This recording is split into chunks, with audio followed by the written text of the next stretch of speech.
Here at Doji, there at Doji, everywhere at Doji. In the last 4 episodes, I've been doing dojis all the time. And in this episode, I'm going to show you how to make them really easy to detect. There's a few things you need in order to complete this episode. Firstly, check out my previous episodes on detecting actual dojis. We've got the normal doji, long-legged doji, gravestone doji, and dragonfly doji. Super simple. Secondly, having a working MetaTrader 5 terminal really will help you as we build this together. It'll help you see the results of your work.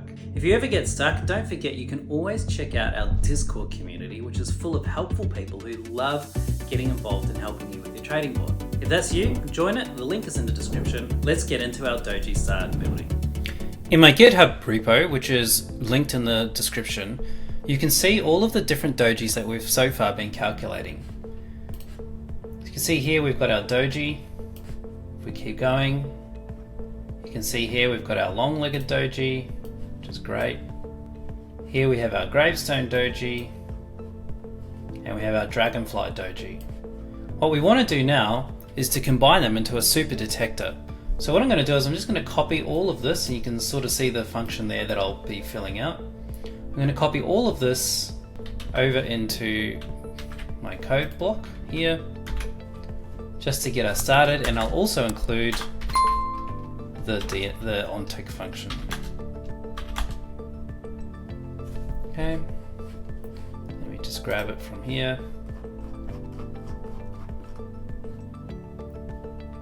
Okay, so there's our OnTick there, and I'll just finish it off. What we want to do here is take all of these different functions that we've been developing and turn them into a super detector, which is pretty cool. Okay, so we'll be calling this our doji super detector function.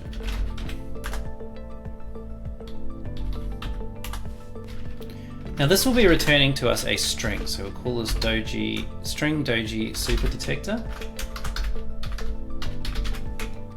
Okay, and what it's going to take is the number of candles previous to where we're currently at that we want to calculate.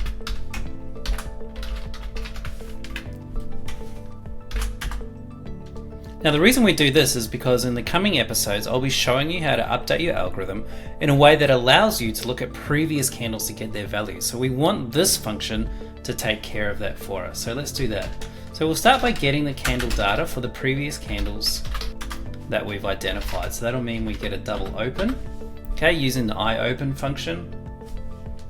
Okay, double close, also using the candles previous double high and double low. So I'll just quickly run you through what we did there. So here you can see that in each case we're taking our candles previous variable, which looks at the number of candles previous to where we currently are that we want to go. And we're just simply passing that into these open, close, high and low functions here using that candles previous variable. So that's pretty handy. Then we simply need to cycle through all of our different doji detectors. So we can check for our doji star. Okay, so we pass in our open, close, high and low and return a doji star. Check for the long-legged doji. Check for our gravestone doji. Check for our dragonfly doji. Okay, and if we get to the bottom and we've had no doji, then we return no doji star. So that's pretty cool. Now, if you've been following my previous episodes for all of the dojis, you might notice something interesting with this doji star, and I'll quickly show you what we did there. So here we're passing in the open, close, high and low, but if you recall in that particular episode, we actually directly passed the values for the doji star then, rather than doing this where it actually analyzes the open, close, high and low. Either option is fine, but when it comes to developing like this, I prefer just to keep all of the variables in one place. So for the doji super detector, I can control what particular candlestick we're calculating dojis for all from here. Totally up to you if you want to use the method I used in that episode or if you want to use this one. It doesn't really matter as long as you're consistent. Hopefully that makes sense. Okay, so that's pretty cool. So we can now hopefully detect our doji super detector. Let's just quickly compile it and make sure that we haven't come across any errors. Okay, great. We've had no errors, no warnings over here, which is awesome. Now let's just pass it into here. Okay, so all we need to do is print our Doji super detector function, and then we can choose how many previous candles we want to look at. So if we go 0, that'll be the current candle, which is probably a little bit ridiculous. If we do 1, that'll print the most recently fully closed candle, which is probably a little bit more useful, and we can go from there. So let's save that, compile it, okay, and then we'll add it to our MetaTrader 5 terminal. Okay, so we'll go to YouTube presentations, Doji super detector here, add it.